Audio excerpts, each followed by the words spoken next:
গত বছর ভারত সফরে জাতীয় দলের হয়ে খেলেছেন সাকিব আল হাসান। গেল বছরের ৫ আগস্টে দেশের পট পরিবর্তনের পর থেকে জাতীয় দলের বাইরে আছেন একসময়ের এই বিশ্বসেরা অলরাউন্ডার। আওয়ামী লীগের নৌকার প্রতীক নিয়ে মাগুরা ১ আসন থেকে সর্বশেষ জাতীয় নির্বাচনে অংশ নিয়ে সংসদ সদস্য হয়ে বিতর্কিত হন সাকিব। আওয়ামী লীগের পতনের পর দেশে ফেরার সাহস পাচ্ছেন না জাতীয় দলের সাবেক এই অধিনায়ক, যে কারণে বিদেশে বিভিন্ন লিগে খেলছেন। সম্প্রতি আন্তর্জাতিক ক্রিকেট থেকে অবসর নিয়ে সাকিব বলেন, আনুষ্ঠানিকভাবে আমি এখনও অবসর নেইনি, ফলে আমি প্রথমবার এই ব্যাপারে মুখ খুলতে যাচ্ছি। আমার প্ল্যান হচ্ছে বাংলাদেশে ফিরে গিয়ে একটি পূর্ণাঙ্গ সিরিজ খেলা, টেস্ট, ওয়ানডে এবং টি-20 3 ফরম্যাটে এবং অবসর নেওয়া।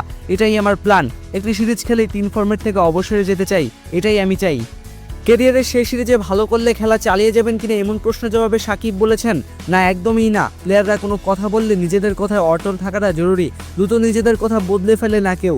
আমি খারাপ খেলি বা ভালো খেলি ব্যাপার না, পরের সিরিজে আমি খারাপও করতে পারি। আমার ইচ্ছে হচ্ছে সমর্থকদের কিছু ফিরিয়ে দেওয়া, যারা সবসময় আমাকে সমর্থন করে গেছে। আমি হোম সিরিজ খেলে 3 ফরম্যাটে আমি বিদায় জানাতে চাই। ব্যাটিং না বোলিং কোনটি বেশি উপভোগ করেন সাকিব? সাকিবের উত্তর, ব্যাটিং বেশি উপভোগ করি, কারণ এটা নিয়ে বেশি পরিশ্রম করতে হয়েছে। তবে আমার বেশি সাফল্য এসেছে বোলিংয়ে। বাংলাদেশের স্বাভাবিক জীবন নিয়ে সাকিব বলেছেন, আসলে আমি স্বাভাবিক জীবন চাইনি কখনো। আমি সেখানে স্বাভাবিক জীবনই ছিলাম। অনেক বেশি বন্ধু কোনো কালে আমার ছিল না। আমি বোর্ডিং স্কুলে পড়াশোনা করেছি।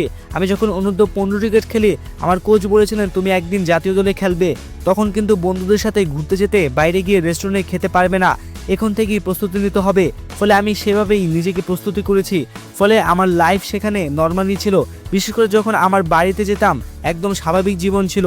সেখানে বাইরে যেতাম, তারা আমাকে বলতো, এই ফয়সাল এখানে এসো। এই কারণেই মাগুরাকে অনেক বেশি পছন্দ করি। বর্তমান জীবন নিয়ে সাকিব বলেছেন, নিউ ইয়র্কে আমার সময়টা ভালোই কাটছে।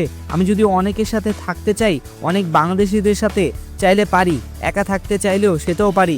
এটাই বড় ব্যাপার। বাংলাদেশে ফিরতে চান? জবাবে সাকিব বলেছেন, অবশ্যই ফিরতে চাই। আমি বাংলাদেশের ছেলে, আমি বাংলাদেশে ফিরে যাব।